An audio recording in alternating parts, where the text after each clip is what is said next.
মা, সত্যি কি আপনার ছেলেকে চিনতে পারলেন না? বিকুর কণ্ঠস্বরটা একটু ভারী হয়ে এলো।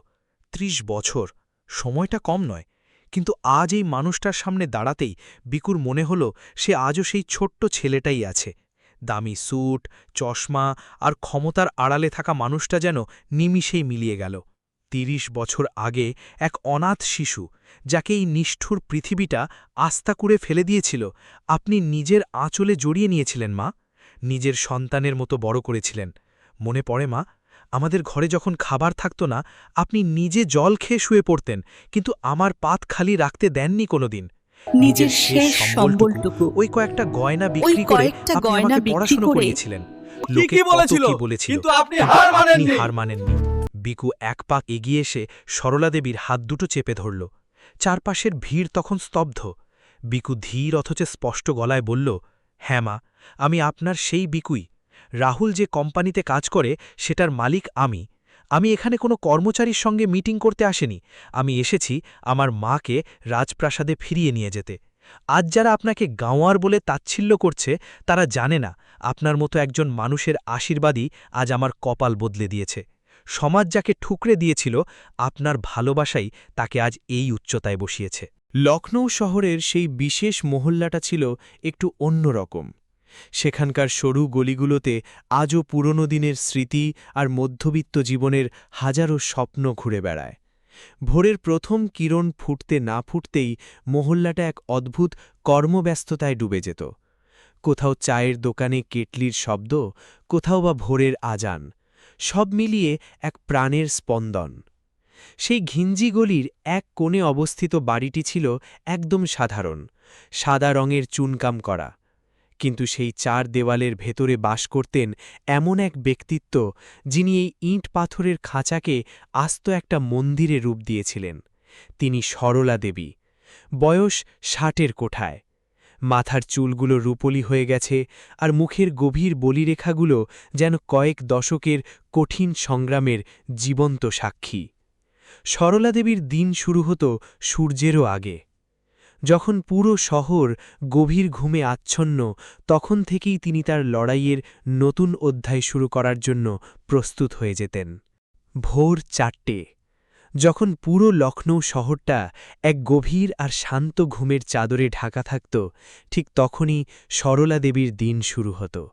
খোলা আঙিনা আর তাজা হাওয়ায় বড় হওয়াই মানুষটির কাছে এত ভোরে ঘুম থেকে ওঠাটা কোনো জবরদস্তি ছিল না, ছিল আজন্মের এক সাধনা। তিনি নিজের খাট থেকে খুব সন্তর্পণে নামতেন। তার পায়ের আওয়াজ এতই ক্ষীণ ছিল যে বাড়ির দেওয়ালগুলোও যেন টের পেত না। তিনি মনে প্রাণে চাইতেন না যে তার কারণে ছেলে রাহুল বা বৌমা নয়নার ঘুমে সামান্যতম ব্যাঘাত ঘটে। সকালের সেই নিস্তব্ধতায় রান্নাঘর থেকে চায়ের বাসনের হালকা ক্ষণক্ষণ শব্দ ভেসে আসছিল। সরলা দেবী খুব সাবধানে উনুনটা জ্বালিয়েছিলেন। আগুনের নীল শিখায় তার শান্ত আর সৌম্য মুখটা অদ্ভুত সুন্দর দেখাচ্ছিল। গ্রাম থেকে এলেও এই শহরের কৃত্রিম জাঁকজমকের মাঝে তিনি নিজের সাদাসিধে ভাবটাকে কোনো দামি অলঙ্কারের মতো আগলে রেখেছিলেন। পরনে থাকত সাদা সুতির ছাপা শাড়ি, আর মাথার ওপর টেনে দেওয়া আঁচল বা পল্লু ছিল তার মর্যাদা আর সংস্কারের অবিচ্ছেদ্য অংশ। তার কাছে সকালে চা বানানোটা স্রেফ ঝড়ের কাজ ছিল না, ছিল পরিবারের প্রতি ভালোবাসা প্রকাশের এক গোপন ভাষা। রাহুল যাতে সারাদিনের কাজের ধকল সইতে পারে, তাই তিনি পরম মমতায় আদা আর এলাচ কুটে চায়ে দিতেন। কিন্তু মুদ্রার উল্টোপিঠ ছিল নয়না। সে ছিল এই যুগের আধুনিকতা আর দেখুনদারি জীবনযাত্রার কট্টর সমর্থক। নয়নার কাছে সরলা দেবীর এই নিয়মনিষ্ঠা, গ্রাম্য সহজ সরল আচরণ সবই যেন এক পাহাড় প্রমাণ বোঝা। সে সুযোগ পেলেই বলত, পুরনো দিনের জঞ্জাল এখন আস্থা করেই মানায়। নয়নার ধারণা ছিল শহরে থাকতে হলে নিজের শিকড়কে পুরোপুরি উপড়ে ফেলতে হয়। কিন্তু সরলা দেবী জানতেন, শিকড়হীন গাছ যেমন বাঁচে না, সংস্কারহীন মানুষও তেমনি ফোকলা। ভোর ৫টা বাজতেই বাড়ির সেই পবিত্র নীরবতা খান খান হয়ে গেল এক কর্কশ চিৎকারে। নয়নার ঘর থেকে আওয়াজ এলো, মাম্মিজি, এখনও চা হয়নি? আমার মাথা ফেটে যাচ্ছে, আর আপনি ওখানে বসে কি করছেন? সরলা দেবীর হাত দুটো ভয়ে কেঁপে উঠল। তিনি দ্রুত হাতে ট্রে সাজিয়ে ঘরের দিকে ছুটলেন। ঘরের ভেতরের দৃশ্যটা ছিল পুরো আলাদা। নয়না দামি মখমলের লেপ মুড়ি দিয়ে দামি স্মার্টফোনে স্ক্রল করছিল। সরলা দেবী ঘরে ঢুকতেই সে এক রাশ অবজ্ঞা আর তিরস্কার নিয়ে তার দিকে তাকাল। নয়নার ঘরে ছড়ানো দামি পারফিউমের কড়া গন্ধে সরলা দেবীর সেই সাদাসিধে ভাবটা যেন বড় বেশি বেমানান ছিল। নয়নার চোখে সেই সারল্যই ছিল সবচেয়ে বড় অপরাধ। সরলা দেবী চায়ের ট্রেটা পাশের টিপয়ের উপর রাখলেন। খুব নিচু গলায় বললেন, এই নাও মা, 1 কাপ গরম চা, আদা দিয়েছি, সারাদিনের ক্লান্তি ধুয়ে যাবে। নয়না মুখ বাঁকিয়ে কাপে একটা চুমুক দিল। পরক্ষণেই ঘেন্নায় মুখ বিকৃত করে কাপটা প্রায় ছুঁড়ে ফেলল টেবিলের উপর। এত দেরি করে এলেন, আর এটা কি বানিয়েছেন? চা নাকি গুণের শরবত? এত চিনি আজকাল কে খায়? নয়নার গলা চড়ল আরও কয়েক পর্দা। মাম্মিজি, আপনাকে কতবার বলবো যে শহরের মানুষ নিজের শরীর নিয়ে সচেতন থাকে, এরকম গেয়োদের মতো চা কেউ গেলে না। আপনার কি ন্যূনতম জ্ঞান নেই যে মানুষ এখন ব্ল্যাক টি বা গ্রিন টি খায়? সরলা দেবী পাথরের মতো দাঁড়িয়ে রইলেন। মাথাটা আরও নিচু হয়ে এলো তার। বয়সের ভারে ঝুলে পড়া চোখের কোণে নোনা জল জমে উঠলেও তিনি তড়িঘড়ি আঁচল দিয়ে তা আড়াল করলেন। ধরা গলায় শান্ত স্বরে বললেন, ক্ষমা করো মা, আমার মনে হয়েছিল মিষ্টি চা খেলে তোমার ভালো লাগবে, কাল থেকে চিনি একদম কম দেব। কিন্তু নয়নার রাগ জল হওয়া তো দূরের কথা, যেন আগুনে ঘি পড়ল। সরলা দেবীর পরনের সেই সাধারণ সুতির শাড়ি আর মাথায় তুলে দেওয়া ওই পুরনো ধাঁচের আঁচলের দিকে তাকিয়ে সে একটা তাচ্ছিল্যের দীর্ঘশ্বাস ফেলল। জানি না রাহুলের মাথায় কি ভূত চেপেছিল যে আপনাকে গ্রাম থেকে এই শহরে টেনে নিয়ে এলো। আপনার তো এই আধুনিক বাড়িতে থাকার কোনো যোগ্যতাই নেই, সবসময় সেই গেঁয়ো ভূত হয়ে থাকেন। আমি যখন মহল্লায় বেরোই, আশেপাশের মানুষ হাঁ করে আপনার দিকে তাকিয়ে থাকে। তারা আমায় জিজ্ঞেস করে, আপনার শাশুড়ি কেন সবসময় এরকম ছেঁড়া ফাটা সেকেলে কাপড় পরে থাকেন? আমাদের কি ভালো শাড়ি দেওয়ার ক্ষমতা নেই? নয়না এবার সরাসরি সরলা দেবীর চোখের দিকে তাকিয়ে বিষ ঢালল। সত্যি বলতে কি, আপনাকে নিজের শাশুড়ি বলে পরিচয় দিতে আমার লজ্জা লাগে। বন্ধুবান্ধবীর সামনে তো আপনাকে নিয়ে আসাই যায় না। এই কথাগুলো সরলা দেবীর বুকে কোনো ধারালো করাতের মতো চিরে যাচ্ছিল। যে ছেলেকে তিনি গ্রামের ধুলোমাটি মেখে দিন রাত এক করে হাড়ভাঙা পরিশ্রমে বড় করেছিলেন, আজ সেই ছেলের অট্টালিকাতেই তাকে গাওয়ার বা অশিক্ষিত শুনতে হচ্ছে। তার আত্মা আর্তনাদ করে উঠলেও বাইরে একটা শব্দও করলেন না। পুরনো দিনের সেই সংস্কার আর মূল্যবোধগুলো যেন আষ্টেপৃষ্টে বেঁধে রেখেছিল তাকে, তাই হাজার অপমানেও মুখ ফুটে কিছু বলতে পারছিলেন না মা। একদম চুপচাপ পাথর হয়ে দাঁড়িয়েছিলেন সেখানে। দেখে মনে হচ্ছিল কোনো অপরাধ না করেও তিনি নিজের দণ্ডাদেশ শোনার অপেক্ষায় আছেন। সেই মুহূর্তে তার চোখের সামনে ভেসে উঠছিল পুরনো দিনগুলোর ঝাপসা ছবি। রাহুলের স্কুলের ফিস জোগাড় করতে নিজের প্রাণের চেয়েও প্রিয় কানের ঝুমকো জোড়া বিক্রি করতেও তার হাত কাঁপেনি সেদিন। অথচ ভাগ্যের কি পরিহাস, যে পড়াশোনার জন্য তিনি সব খুইয়েছিলেন, আজ সেই বিদ্যায় শিক্ষিত হয়ে রাহুল তাকে শহরে নিয়ে এসেছে ঠিকই, কিন্তু আধুনিক এই অন্দরমহলে মা আজ বড্ড বেশি গেও, বড্ড বেমানান। ঠিক সেই অস্বস্তিকর মুহূর্তেই পাশের ঘর থেকে তৈরি হয়ে বেরিয়ে এলো রাহুল। একটি বেসরকারি কোম্পানির ম্যানেজার হিসেবে কাজ করে সে, কিন্তু গত কয়েকটা দিন ওর ওপর দিয়ে ঝড় বয়ে যাচ্ছে।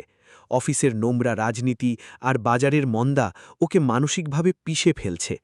দরজা খুলেই ও দেখল মায়ের ভেজা চোখ আর নুইয়ে পড়া কাঁধ। রাহুল জানত নয়না আবার বিষদজ্ঞার করেছে। ও এমন এক অদ্ভুত জাতাকলে পিষ্ট হচ্ছিল, যেখানে একদিকে জন্মদাত্রী মা আর অন্যদিকে স্ত্রী নয়না, যার একগুয়ে জেদের কাছে ও বারবার নিজের মেরুদণ্ড হারিয়ে ফেলে। মায়ের সারা জীবনের হাড় ভাঙা খাটুনির কথাও জানত না তা নয়, কিন্তু রোজকার এই ঘরোয়া অশান্তিকে ও জমের মতো ভয় পায়। ঠিক সেই সময় রাহুলকে দেখা মাত্রই নয়না তার অভিযোগের ঝাঁপি খুলে বসল। চড়া গলায় বলল, দেখো রাহুল, তোমার মায়ের জন্য আজও আমার দিনটার 12টা বেজে গেল। এক তো এত দেরি করে চা নিয়ে এসেছেন, তার ওপর সে চা মুখে তোলার অযোগ্য। আর এই যে সকাল হতে না হতেই ঝাড়ু মোছা নিয়ে বসে যান, একে বলে দাও না যে ভ্যাকিউম ক্লিনার ব্যবহার করতে। সেই আদিম আমলের পদ্ধতিতে কাজ করে করে সারা দিন সময় নষ্ট করেন, অথচ ঘরে ধুলোয় ভরে থাকে। কিন্তু না, ওনার তো সেই গ্রামের মাটি আর পুরনো অভ্যাস ছাড়া চলবে না। কাল মিসেস শর্মা পর্যন্ত হাসাহাসি করছিলেন যে তোমার মা নাকি এখনও হাতে কাপড় কাচেন। ওয়াশিং মেশিনটা কি আমরা শোপিস হিসেবে রেখেছি? আমাদের মান সম্মান তো আর কিছু রইল না। রাহুল অপলক দৃষ্টিতে ওর মায়ের দিকে তাকিয়ে রইল। মনে পড়ে গেল এই হাত দুটোই তাকে ছোটবেলায় পরম মমতায় গ্রাস তুলে খাইয়ে দিত। মনে পড়ল সেই কাঠফাজা রোদ্দুর আর ধুলোবালির মাঠের কথা, যেখানে এই মা দিন রাত এক করে কাজ করেছিলেন যাতে তার ছেলে শহরে গিয়ে বড় মানুষ হতে পারে। কিন্তু নয়নার ওই তীক্ষ্ণ কথা আর বাড়ির এই অবিরাম অশান্তি থেকে বাঁচতে রাহুল আবারও তার সেই পুরনো অস্ত্র ব্যবহার করল, চুপ থাকা। রাহুল শুধু নিষ্পৃহ গলায় বলল, নয়না, সকাল সকাল এত চিলচিৎকার করো না তো। মা ছোটবেলা থেকে যা দেখে অভ্যস্ত সেভাবেই করেন, ওর যেটা ভালো লাগে সেটাই করতে দাও। উনি হাতে কাপড় কাচেন কারণ মেশিনে কাপড় কাচলে নাকি পরিষ্কার হয় না। এই সরলা দেবীর এই অদ্ভুত বিশ্বাসের ওপর নয়না যেন আগ্নেয়গিরির মতো ফেটে পড়ল। নিজের দামি মোবাইলটা বিছানায় আছাড় মেরে সে রাহুলকে লক্ষ্য করে বলতে শুরু করল, তোমার এটাই সমস্যা রাহুল। ঘুরে ফিরে তুমি সবসময় নিজের মাকেই ঠিক প্রমাণ করার চেষ্টা করো। তুমি একবারও এটা ভেবে দেখেছ যে ওনার এসব শেখেনা আচরণের জন্য আমার সামাজিক সম্মান কতটা ধুলোয় মিশে যাচ্ছে? ওনাকে যদি এভাবেই এখানে থাকতে হয় তবে এই অভিজাত মহল্লায় আমার পক্ষে মুখ দেখানো কঠিন হয়ে পড়বে। লোকে আমাদের পিছিয়ে পড়া গেয়েও পরিবার ভাববে। সরলা দেবী দেখলেন পরিস্থিতি ক্রমশ হাতের বাইরে চলে যাচ্ছে। তার মনে হল তার এই সামান্য অস্তিত্বটুকুর জন্য ছেলে আর বৌমার সাজানো সংসারে ফাটল ধরছে। নিজের ভেতরের কান্নাটা কোনো মতে গিলে ফেলে মুখে একচিলটে মিথ্যে হাসি ফুটিয়ে তিনি বললেন, না রে বাবা, বউ ঠিকই বলছে। আমি তো গ্রাম থেকে আসা অশিক্ষিত মানুষ, আমি শহরের কায়দাকানুন কী বা বুঝি। নয়নামা, তুমি চিন্তা করো না, কাল থেকে তুমি যেমনটি বলবে আমি ঠিক তেমনভাবেই সব করব। ওই মেশিন চালানোও আমি শিখে নেব। এটুকু বলেই সরলাদেবী দ্রুত পা বাড়িয়ে আবার সেই রান্নাঘরের অন্ধকারের দিকে চলে গেলেন। নীরবতাই ছিল তার সবচেয়ে বড় আত্মরক্ষার কৌশল, কিন্তু সেই নীরবতা যেন তাকে ভেতর থেকে কুড়ে কুড়ে খাচ্ছিল। রান্নাঘরে পৌঁছে তিনি আবার আগের মতো বাসন মাজায় মন দিলেন। কলের জলের ধারার সঙ্গে সঙ্গে তার চোখের জলও নিঃশব্দে গাল বেয়ে গড়িয়ে পড়ছিল। তিনি নিজেকে বারবার প্রশ্ন করছিলেন, সাদাসিধে থাকা আর গ্রামের মাটির সাথে যুক্ত থাকা কি সত্যিই কোনো অপরাধ? শহরে এসে বড় হতে হলে কি মানুষকে নিজের আত্মসম্মানটা আগে বন্ধক রাখতে হয়? রান্নাঘরের দেয়ালের কালশিটে দাগগুলো যেন তার মনের জমে থাকা কালো মেঘের প্রতিচ্ছবি হয়ে দাঁড়িয়েছিল। জানলা দিয়ে বাইরে তাকিয়ে দেখলেন সূর্য উঠছে, শহর জাগছে, অথচ তার জীবনের অপমানের অন্ধকারটা ক্রমশ আরও গাঢ় হচ্ছে।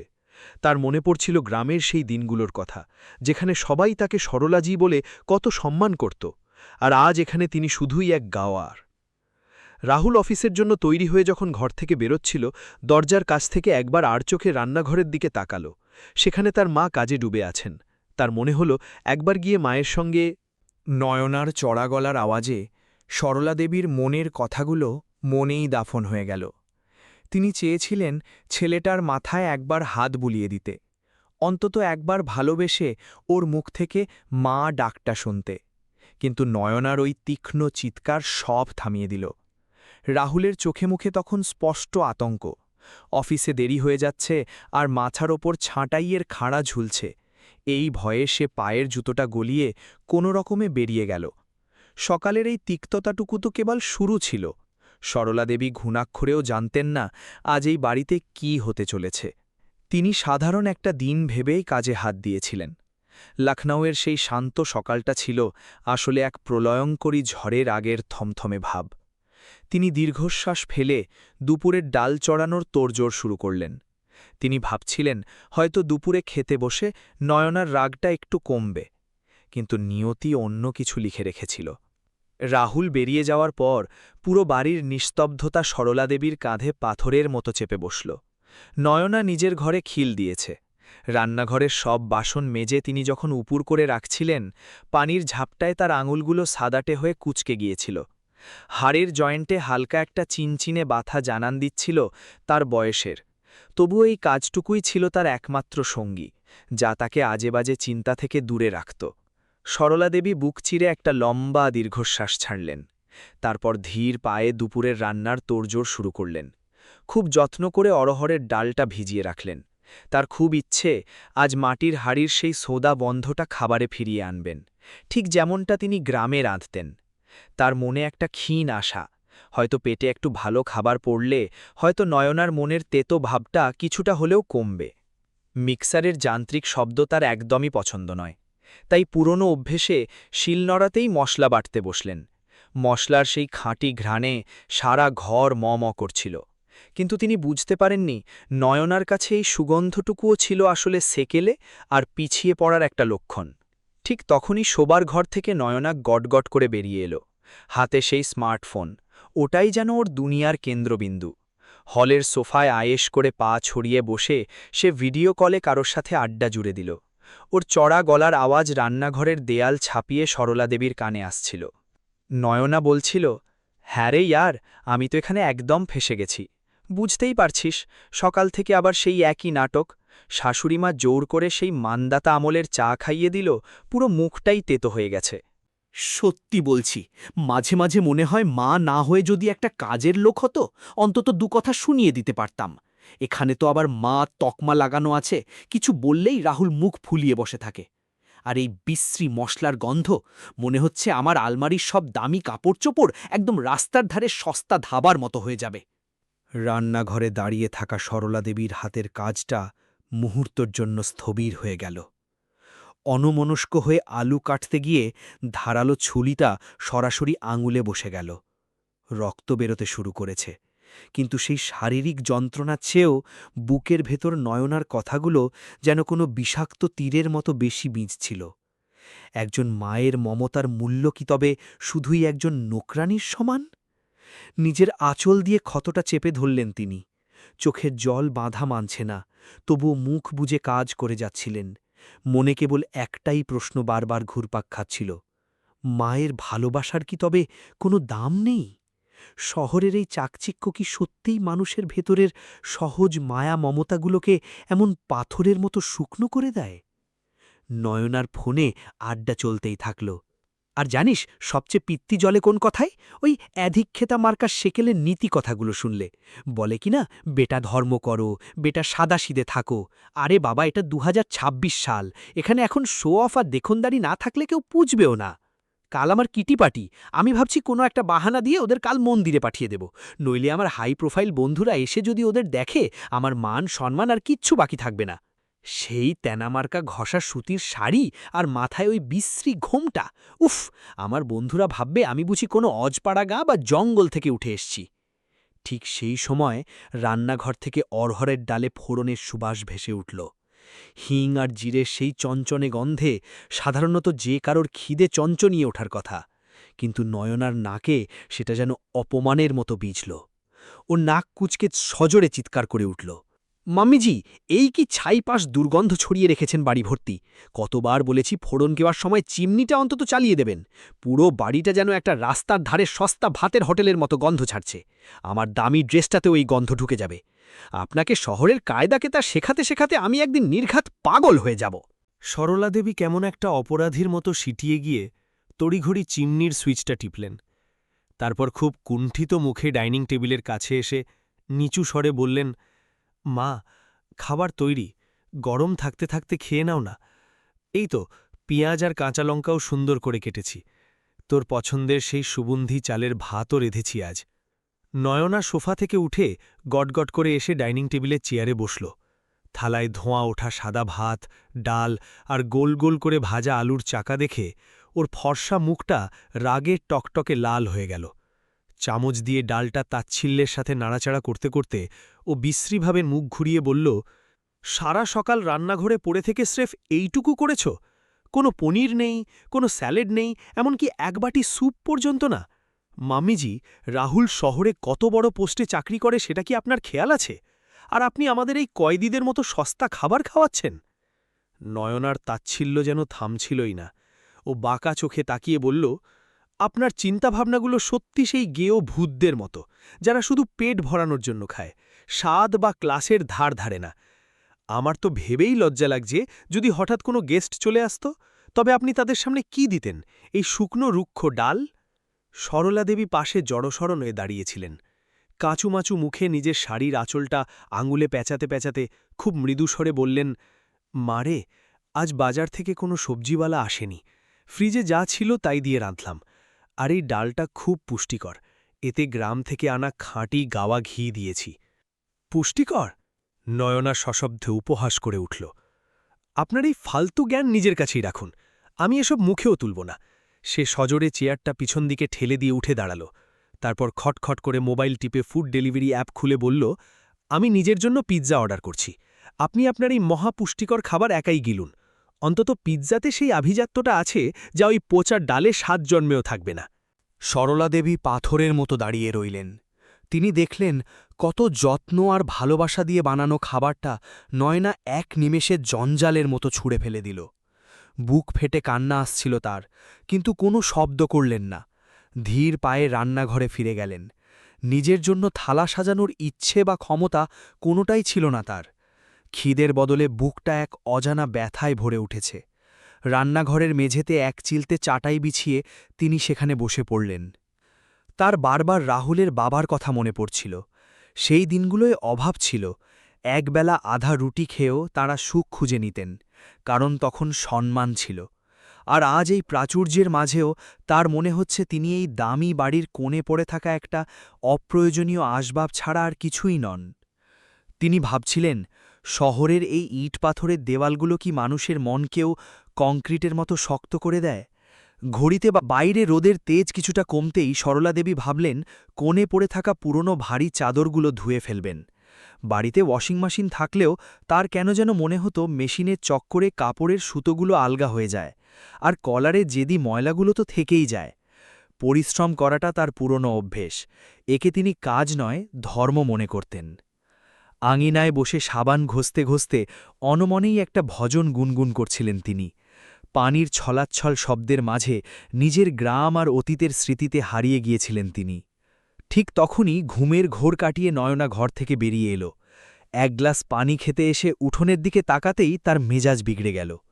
এসব কি তামাশা হচ্ছে মাম্মিজি? নয়না চিৎকার করে উঠল। পাশের বাড়ির মিসেস বার্মা বারান্দা থেকে ঘাড় উঁচিয়ে দেখছিলেন।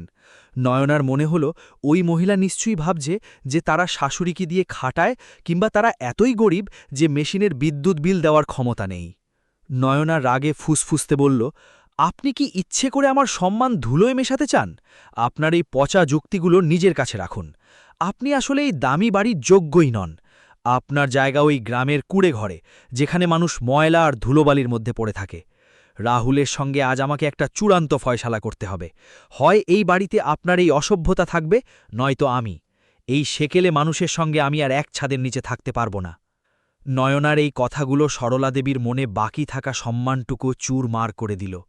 তিনি আর একটা শব্দও বললেন না, শুধু শান্ত হাতে বালতিটা একপাশে সরিয়ে রাখলেন। তখন দুপুর ৩টে।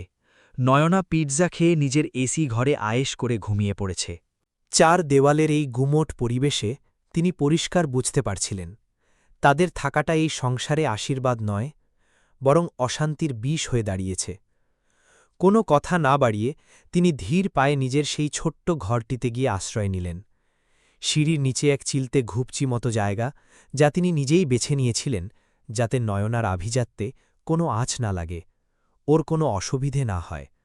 ঘরের এক কোণে রাখা পুরনো কাঠের সিন্দুকটার দিকে তিনি অপলক তাকিয়েছিলেন। ওটাই তো তার জীবনের একমাত্র সঞ্চয়।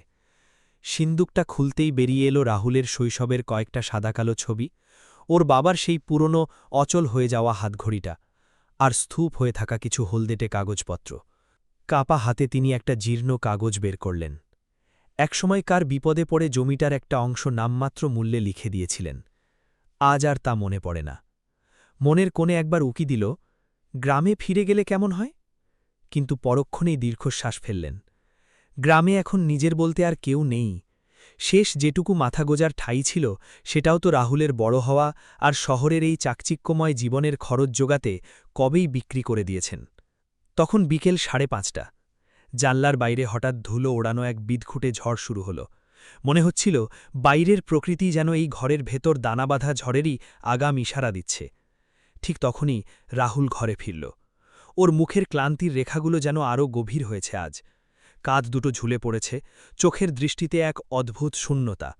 সোফায় ব্যাগটা একরকম ছুঁড়ে ফেলে দিয়ে ও দুহাতে মাথা চেপে ধরে বসে রইল। রাহুলের অবস্থা দেখে নয়না ঘর থেকে বেরিয়ে এলো ঠিকই, কিন্তু ওর মনে সহানুভূতির ছিটে ফোটাও ছিল না। ওর মুখ থেকে শুরু হলো অভিযোগের তুবড়ি। রাহুল, আমার ধৈর্যের বাদ আজ ভেঙে গেছে। তোমার মা আজ পাড়ার লোক হাসিয়ে আমার নাক কেটে দিয়েছে। কলতলায় বসে ওভাবে হাতে কাপড় কাচ্ছিল, যেন আমরা কোনো বস্তিতে থাকি। আর যে ছাইপাশ রেধেছে, বাধ্য হয়ে আমাকে বাইরে থেকে খাবার অর্ডার করতে হয়েছে। আজই এদের বুঝিয়ে দাও, হয় এরা শহরের আদব কায়দা শিখুক, নয়তো নিজের রাস্তা দেখুক। আমি আর এই গাওয়ার শাশুড়ির সাথে থাকতে পারবো না, দরকার হলে আমি বাবার বাড়ি চলে যাব। রাহুল ধীরে ধীরে চোখ মেলল। ওর চোখের কোণে জমাট বাঁধা লাল আভা আর বুক ভরা এক অসহায়তা। ভীষণ ভারী গলায় ও শুধু এটুকুই বলল, নয়না, দোহাই তোমার, আজ অন্তত থাক। আজ আর না। অফিসের অবস্থা তছনছ হয়ে গেছে। কোম্পানির মালিকানা রাতারাতি বদলে গেছে, আর নতুন ম্যানেজমেন্ট খরচ কমানোর দোহাই দিয়ে অর্ধেক কর্মীকে ছাঁটাইয়ের লিস্টে ফেলেছে।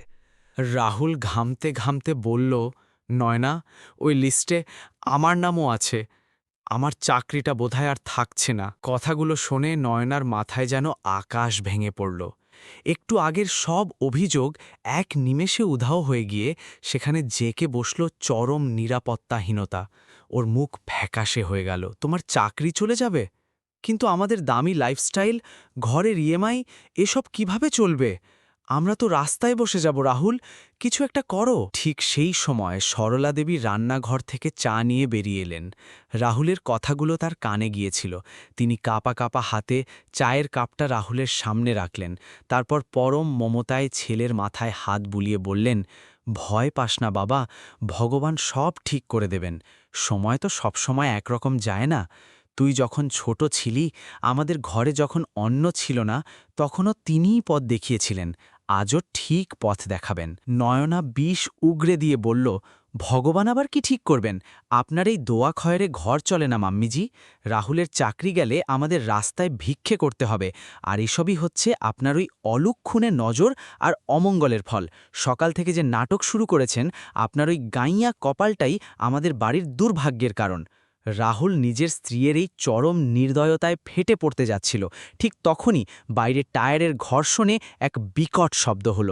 বিলাসবহুল একটা কালো গাড়ি ধুলো উড়িয়ে তাদের জীর্ণ দরজার সামনে এসে থামল।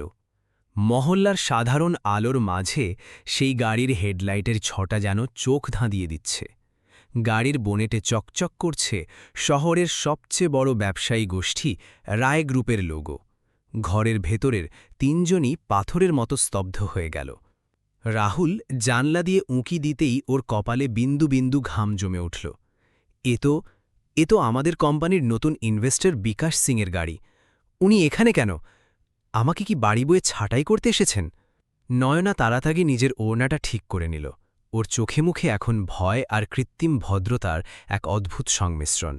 নয়নার মনে তখনও আশার প্রদীপ জ্বলছে।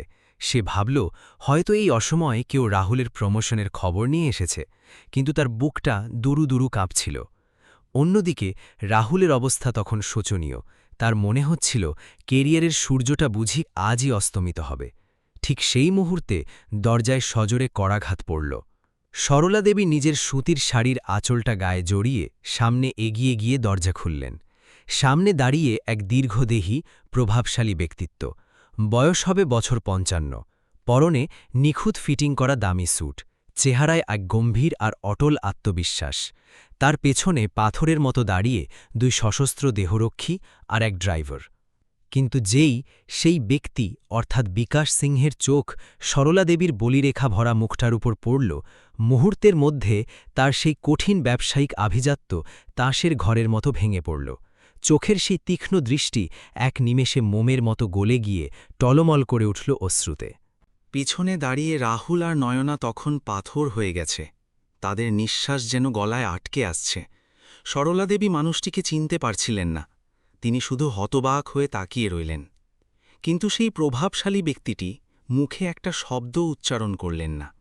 তিনি হাঁটু গেড়ে বসে পড়লেন সরলা দেবীর ঠিক সামনে। নিজের কয়েক লাখ টাকার দামি স্যুটের মায়া ছেড়ে তিনি সেই ধুলো মাখা পা দুটো দুহাতে জড়িয়ে ধরলেন, যে পাগুলোকে কিছুক্ষণ আগেই নয়না অপরিচ্ছন্ন আর গেঁয়ু বলে বিদ্রুপ করেছিল। মা, আপনি কি আপনার এই ছেলেকে চিনতে পারলেন না? বিকাশ সিংয়ের গলা কান্নায় বুঝে আসছিল। লখনৌয়ের সেই শান্ত দুপুরটা তখন এক ঐতিহাসিক মুহূর্তের সাক্ষী হতে যাচ্ছিল, যা নিমেষেই রাহুলের কেরিয়ারের ভয় আর নয়নার অহংকারকে চূর্ণ বিচূর্ণ করে দেবার জন্য যথেষ্ট ছিল। সরলা দেবীর সেই পুরনো সিন্ধুকে লুকিয়ে রাখা হলদেটে দলিল আর বিকাশ সিংয়ের এই আর্তনাদ এক পুরনো সত্যকে সামনে নিয়ে আসছিল, যে গল্পের শুরু হয়েছিল আজ থেকে ঠিক ৩০ বছর আগে, লখনৌয়ের এক অনাথ আশ্রমে এক মায়ের নিঃস্বার্থ ত্যাগ থেকে। বিকাশ সিং তখনও সরলা দেবীর পায়ের কাছে মাথা নিচু করে পড়ে আছেন, তার চোখের জল সরলা দেবীর জীর্ণ শাড়ির আঁচল ভিজিয়ে দিচ্ছিল, আর সরলা দেবী যেন এক মূর্তির মতো স্তব্ধ হয়ে দাঁড়িয়ে রইলেন। সরলা দেবী তার ২ কাঁপতে থাকা হাত দিয়ে বিকাশের কাঁধ ছুলেন, তাকে তোলার চেষ্টা করলেন। তার চেহারায় তখন একই সাথে বিস্ময়, অবিশ্বাস আর এক রাশা ঝাপসা স্মৃতির ভিড়। সরলা দেবীর গলায় তখন এক অদ্ভুত ঘাবড়ানি আর নাম না জানা এক মমতার টান। তিনি ভাঙা গলায় জিজ্ঞেস করলেন, বাবা, তুমি কে? এ কি করছো তুমি? বিকাশ ধীরে ধীরে উঠে দাঁড়ালেন। নিজের চোখের জল মুছে তিনি সরলা দেবীর মুখের দিকে এমনভাবে তাকিয়ে রইলেন যেন কত বছর পর কোনো তৃষ্ণার্ত মানুষ এক ফোঁটা জলের সন্ধান পেয়েছে। একদম ধীর আর আবেগমাখা গলায় তিনি বললেন, মা, আমি বিকু, আপনার সেই বিকু যাকে আপনি ৩০ বছর আগে লখনৌ স্টেশনের বাইরে হাড় কাঁপানো শীতের রাতে ওই নোংরা বস্তার ভেতর থেকে কুড়িয়ে এনেছিলেন। আপনার কি মনে নেই সেই রাতের কথা? আপনি নিজের একমাত্র কম্বলটা আমাকে জড়িয়ে দিয়েছিলেন আর নিজে সারারাত উনুনের আগুনের পাশে বসে ঠান্ডায় কাঁপছিলেন। কথাগুলো শোনামাত্রই সরলা দেবীর মনের ভেতর যেন একটা বিদ্যুতের ঝলক খেলে গেল। স্মৃতির রুদ্ধ দুয়ারগুলো এক ঝটকায় খুলে গেল ওনার চোখের সামনে। মনে পড়ে গেল ১৯৯৬ সালের সেই কঠিন দিনগুলোর কথা। রাহুলের বাবার মৃত্যুর পর এক চিলতে ভাঙা কুঠুরিতে থেকে অন্যের বাড়িতে কাজ করে তখন কোনো মতে জীবন চালাচ্ছিলেন তিনি। অভাব আর দারিদ্র্য ওনাকে চারপাশ থেকে ঘিরে ধরেছিল ঠিকই, কিন্তু ওনার বুকের ভেতরটা ছিল দয়ার সাগরে টইটম্বুর। ওনার স্পষ্ট মনে পড়ে গেল সেই ৮ বছরের অনাথ বাচ্চাটার মুখ, যার ক্ষুধা আর অসুখে যার চোখ দুটো কুটুরে ঠুকে গিয়েছিল, কোনো স্বার্থ ছাড়াই যাকে তিনি নিজের বড় ছেলের মতো বুকে টেনে নিয়েছিলেন। সরলা দেবী অস্ফুট স্বরে বললেন, বিকু, তুমি কি সত্যিই আমার সেই বিকু, যাকে আমি বড় খোকা বলে ডাকতাম? বিকাশ ডুকরে কেঁদে উঠলেন। হ্যাঁ মা, আমি আপনার সেই বিকু, যাকে আপনি নিজে অর্ধেক পেটে খেয়ে পিঠ ভরে খাইয়েছিলেন, যাকে স্কুলে পাঠানোর জন্য আপনি পাড়ার লোকেদের কত অপমান আর কটু কথা সহ্য করেছিলেন। বিকাশ বলতে থাকলেন, মা, সেই দিনটার কথা আমি কি করে ভুলব? আমাকে যখন বড় শহরে পড়তে যেতে হলো, আপনার কাছে তখন একটা ফুটো কড়িও ছিল না, তবু আপনি আমাকে খালি হাতে ফেরাননি। নিজের জীবনের শেষ সম্বল, শেষ সুখের স্মৃতি, সেই সোনার বালা আর আপনার বিয়ের বেনারসিটুকু পর্যন্ত বেচে দিয়েছিলেন, যাতে আমার পড়াশোনার খরচ চলে। বিকাশ তখন পরম মমতায় সরলা দেবীর সেই রুক্ষ খসখসে হাত দুটো নিজের রেশমি নরম হাতের মুঠোয় নিয়ে চুমু খেলেন। এই দৃশ্য দেখে পেছনে দাঁড়িয়ে থাকা রাহুল আর নয়নার পায়ের তলার মাটি যেন মুহূর্তেই সরে গেল। নয়নার মুখ ফ্যাকাশে হয়ে গেছে, থরথর করে কাঁপছিল ওর পুরো শরীর। ও ভাবতেও পারছে না যে মাত্র কয়েক ঘন্টা আগে এই হাতগুলোকেই ও অসুচি আর গেও বলে যা তা অপমান করেছিল। আজ দেশের সবচেয়ে প্রভাবশালী মানুষটি সেই হাতগুলোকেই নিজের চোখে মুখে ছোঁয়াচ্ছে। রাহুলও জানত না মায়ের এই ত্যাগের মহিমা। ওর শুধু ঝাপসা মনে পড়ছিল ছোটবেলায় এক দাদা ওদের সাথে থাকতেন, যিনি ওকে নিজের কাঁধে বসিয়ে ঘুরে বেড়াতেন। কিন্তু রাহুল স্বপ্নেও ভাবেনি যে ওর মা সেই মানুষটার জন্য নিজের সর্বস্ব উৎসর্গ করে দিয়েছিলেন। বিকাশ বড় ভাইয়ের মতো ম্লান হেসে রাহুলের দিকে তাকিয়ে বললেন, রাহুল, তোমার হয়তো মনে নেই, মা যখন খেতে কাজ করত তখন তুমি আমার কাঁধে চেপে লখনৌয়ের মেলা দেখতে যেতে। জানো, আমি তোমাদের ছেড়ে পালিয়ে যাইনি, বরং মাই আমাকে একরকম জোর করে ধাক্কা দিয়ে বাসে তুলে দিয়েছিলেন। বলেছিলেন, বিকু, এই দারিদ্র্য কাটাতে হলে তোকে বড় মানুষ হতেই হবে। পড়াশোনা, নিজের অস্তিত্ব টিকিয়ে রাখার লড়াই আর তারপরেই ব্যবসার সাম্রাজ্য গড়ার নেশায় আমি এতটাই জড়িয়ে পড়েছিলাম যে কখন আপনাদের ঠিকানা হারিয়ে ফেলেছি নিজেও জানি না। কিন্তু মা, আপনার দেওয়া সেই শিক্ষা যে পরিশ্রম কখনো বৃথা যায় না, সেটাই ছিল আমার একমাত্র সম্বল। বিকাশ ধীর পায়ে ঘরের ভেতর ঢুকলেন। মনে হচ্ছিল ওনার উপস্থিতিতে এই জীর্ণ ঘরের প্রতিটি কোণ যেন মুহূর্তেই উজ্জ্বল হয়ে উঠল। আর নয়না, যে এতক্ষণ বিষ উগড়ে দিচ্ছিল, সে এখন কোনো অপরাধীর মতো দেয়াল ঘেঁষে কুকড়ে দাঁড়িয়ে রইল। বিকাশের ব্যক্তিত্বের ছটা এতটাই জোরালো ছিল যে ঘরের অতি সাধারণ দেয়ালগুলো যেন আজ হঠাৎ এক আভিজাত্যে ভরে উঠল।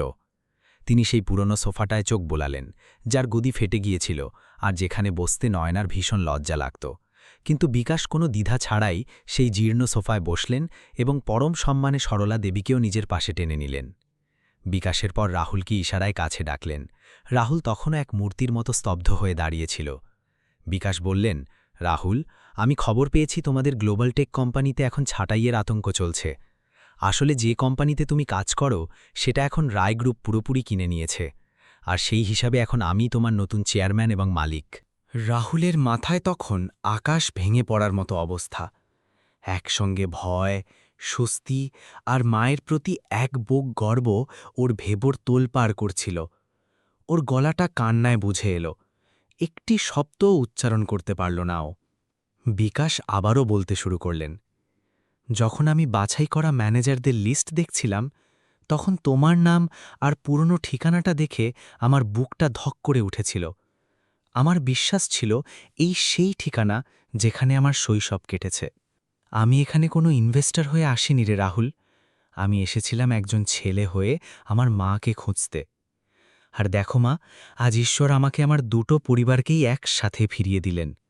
নয়না যখন শুনল যে বিকাশই আসলে রাহুলের নতুন বস, তখন ওর ভেতরকার স্বার্থপরতাটা মুহূর্তেই জেগে উঠল। ও বুঝতে পারল এখনই যদি গিরগিটির মতো রং না বদলায়, তবে ওর এই আয়েশ আর বিলাসিতার জীবন তাসের মরের মতো ভেঙে পড়বে। ও নিজের অপরাধবোধ ঢাকা দিতে মুখে একটা কাঁপা কাঁপা কৃত্রিম হাসি ফুটিয়ে তুলে বলল, ভাইয়া, মানে বিকাশ স্যার, আমাদের আসলে বিন্দু বিসর্গও আন্দাজ ছিল না। মাম্মিজি তো এতটাই সহজ সরল যে তিনি কোনোদিনই উপকারের কথা মুখেই আনেননি। আপনি প্লিজ বসুন, আমি শহরের সবচেয়ে দামি ক্যাফে থেকে স্ন্যাক্স আনিয়ে নিচ্ছি, আর আপনার জন্য চমৎকার একটা ক্যাপুচিনো বানাচ্ছি। বিকাশ নয়নার দিকে এমন এক তীক্ষ্ণ আর গম্ভীর দৃষ্টিতে তাকালেন যে নয়নার অর্ধেক কথা ওর গলার ভেতরেই দলা পাকিয়ে আটকে গেল। বিকাশ সিংহ কয়েক হাজার কোটি টাকার সাম্রাজ্য চালানো মানুষ। মানুষের মুখের আড়ালে লুকিয়ে থাকা মুখোশগুলো চিনে নিতে তার এক মুহূর্তও সময় লাগে না। তিনি অত্যন্ত শান্ত কিন্তু কঠিন গলায় বললেন, না বৌমা, ওসবের কোনো দরকার নেই। শুনেছি মায়ের হাতের চায়ের স্বাদ নাকি খুব মিষ্টি হয়, ঠিক গ্রামের মতো। আমি আজ সেই স্বাদেরই ভাগ চাই, যার স্মৃতি আমাকে এই দীর্ঘ ৩০ বছর বাঁচিয়ে রেখেছিল। বিকাশ একটু থেমে সরাসরি নয়নার চোখের দিকে তাকিয়ে বললেন, আমি ঠিক সেই গেয় স্বাদটাই চাই, যেটাকে তুমি আজ সকালে তুচ্ছ তাচ্ছিল্য করেছিলে। নয়নার মুখটা লজ্জা আর অপমানে মুহূর্তেই কালো হয়ে গেল। ও বুঝতে পারল বিকাশ সকালের সব অপমান নিজ কানে শুনেছেন। কোনো কথা না বলে ও অপরাধীর মতো মাথা নিচু করে রান্নাঘরের দিকে প্রায় ছুটে পালাল। বিকাশ তখন সরলা দেবীর দিকে ফিরলেন, যার চোখে তখনও মায়ার মেঘ জমে আছে। তিনি জিজ্ঞেস করলেন, মা, আমার সেই পুরনো কাঠের সিন্দুকটার কথা মনে আছে? ওটা কি এখনও আপনার কাছে আছে? সরলা দেবী ধীরে ধীরে মাথা নাড়লেন এবং সিঁড়ির তলার সেই অন্ধকার ঘুপচি ঘর থেকে টেনে বের করে আনলেন সেই জীর্ণ সিন্দুকটা। বিকাশ পরম শ্রদ্ধায় ওটা স্পর্শ করলেন, যেন ওটা কোনো পবিত্র ধর্মগ্রন্থ। সরলা দেবী কাঁপা হাতে সিন্দুকটা খুলতেই বেরিয়ে এলো কিছু ছেঁড়া ছবি আর রাহুলের ছোটবেলার খেলনার নিচে চাপা পড়ে থাকা এক টুকরো হলদেটে কাগজ। সরলা দেবী কাগজটা বিকাশের হাতে দিয়ে বললেন, বাবা, এটা সেই জমির দলিল। তুই যখন পড়তে গেলি তখন গ্রামের শেষ সম্বলটুকু আমি বেচে দিয়েছিলাম। আমার শুধু মনে হতো কোনোদিন যদি তুই ফিরে এসে আমার কাছে হিসেব চাস যে তোর পড়াশোনায় কত খরচ হয়েছে, তাই এই কাগজটা বুকের ভেতর আগলে রেখেছিলাম, যাতে তোকে দেখাতে পারি তোর হকের একটা পয়সাও আমি নষ্ট করিনি। বিকাশের চোখ ফেটে আবার জল বেরিয়ে এলো। তিনি বললেন, হিসাব? মা, মমতার হিসাব করার মতো ক্যালকুলেটর এই দুনিয়ায় আজও তৈরি হয়নি। আপনি তো নিজের জীবন, এমনকি নিজের পেটের ছেলের ভবিষ্যৎ পর্যন্ত বাজি ধরেছিলেন আমার মতো এক অনাথের জন্য, যার সাথে আপনার কোনো রক্তের সম্পর্কও ছিল না। আজ থেকে এই কাগজটা নয়, আপনার এই মায়াই হবে আমার পুরো সাম্রাজ্যের আসল চালিকা শক্তি। ঠিক তখনই নয়না চায়ের থ্রে নিয়ে ঘরে ঢুকল। ভয়ে ওর হাত এত খারাপভাবে কাঁপছিল যে কাপের সাথে পিরিচের ঠোকাঠুকির শব্দ স্পষ্ট শোনা যাচ্ছিল। বিকাশ চায়ের কাপে একটা চুমুক দিয়ে চোখ বন্ধ করে লম্বা একটা নিঃশ্বাস নিলেন। তারপর বললেন, ঠিক সেই স্বাদ, এটাই হলো আভিজাত্য নয়নাজি, যা বাজারে কিনতে পাওয়া যায় না। এরপর তিনি রাহুলের দিকে তাকিয়ে অত্যন্ত গম্ভীর স্বরে বললেন, রাহুল, চাকরির চিন্তা তোমাকে আর করতে হবে না। কাল থেকে তুমি লখনৌ ডিভিশনের হেড হিসাবে দায়িত্ব নেবে।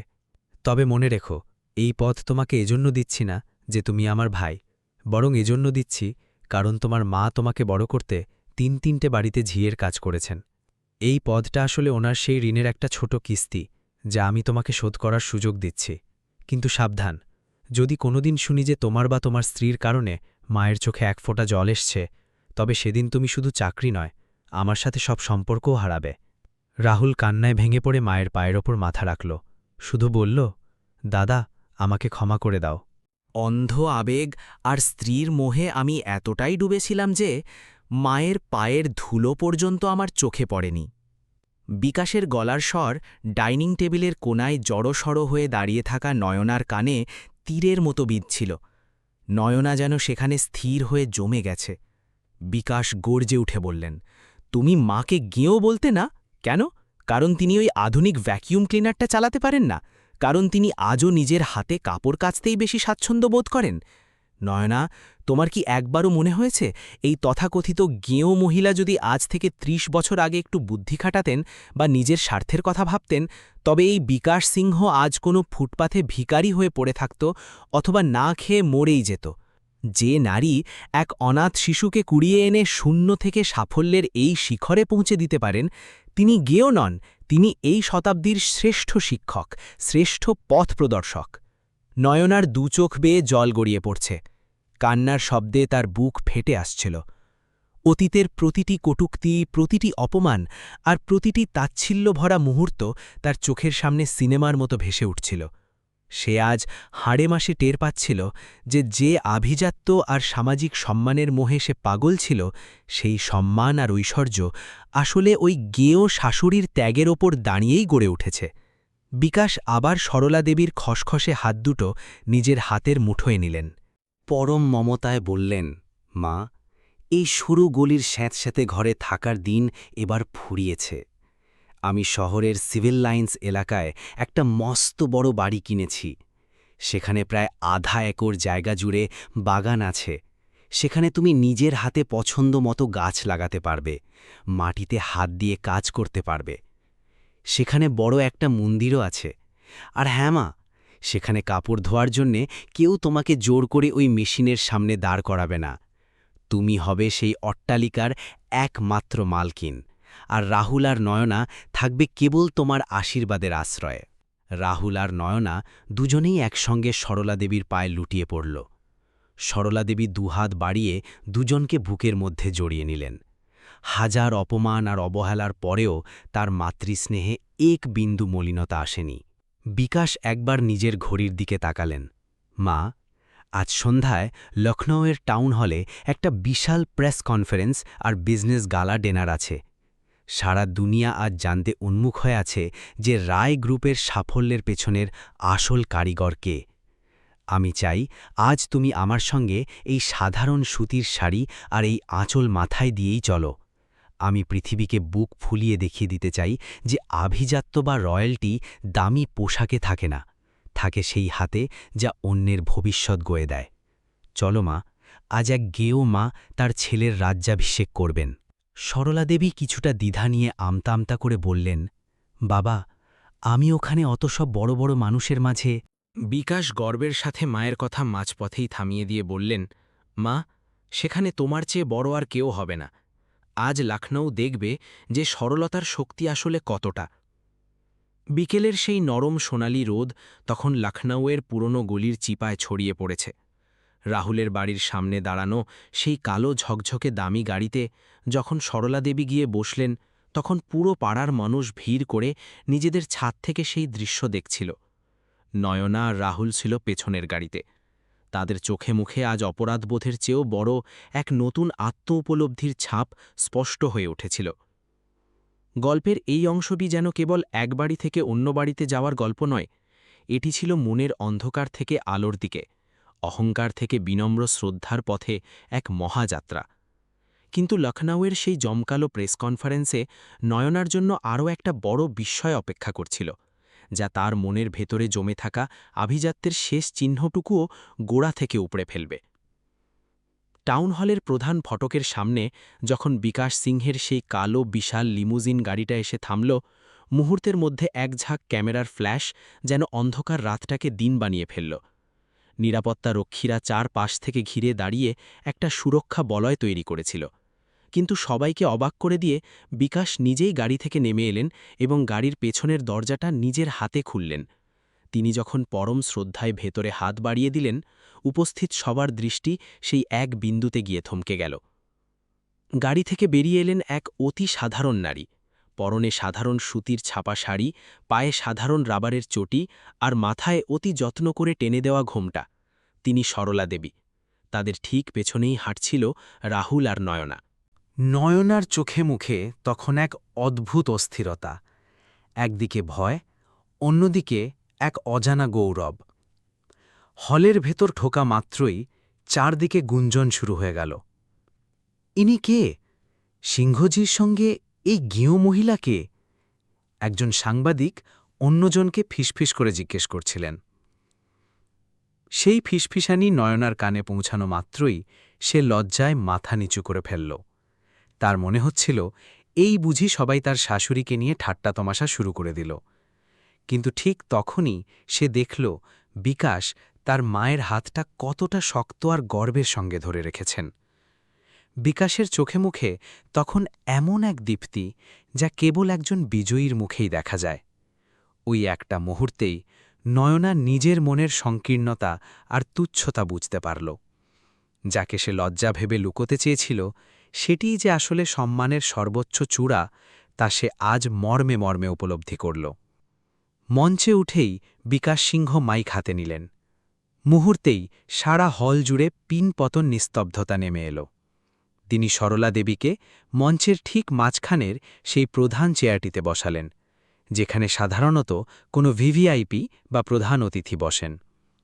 এরপর বিকাশ বলতে শুরু করলেন, ভদ্রমহিলা ও ভদ্রমহাদয়গণ, আজ আপনারা এখানে হয়তো কোনো মস্ত বড় ব্যবসায়িক চুক্তি বা ডিলের কথা শুনতে এসেছেন।